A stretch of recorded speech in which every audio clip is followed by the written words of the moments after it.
оқушы шығама деп едік. Бүгінгі биылғы жылы бізде 2 оқушы абай сыйын алып отыр. Ал енді бізде мұғалімдердің өзінен бірнеше өздеріңіз білесіздер рейтинг бойынша қарап айтатын болсақ, барлығыңыздың да жүректеріңіз дүрсілдеп тұрған шығар.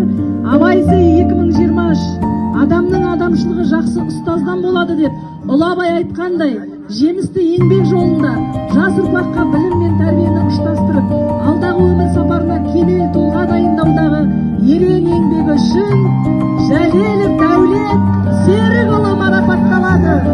Толық адам қалыптастыруда жақсылық пен ізгілік дәнекері бола білген асыл қасиетіңіз бен айрықша қабілетіңізге ризашылық білдіремін. Өздеріңізге куәгер шығарсыздар. Сондықтан да бұл Дәулет бұны білген жоқ. Кешеден өзі жүргізіп жатса да, кім болады, қалай болады деген бірнеше бізде өйткені осы Дәулетпен тетелесіп тұрған мұғалімдеріміз жеткілікті. Жаңа өздеріңіз де көрдіңіздер. Рейтинг бойынша бір-бірінен асып түсетін мұғалімдеріміз бар. Бірақ бүгін биылғы жылы дегенмен Дәулеттің жылы болды десек, барлықтарыңыз қарсы емес шығарсыздар. Солай ма, ұстаздар? Өйткені Дәулет тек қана мектептің ғана емес, бүкіл қаланың іс-шарасының басы қасында жүрген біздің жас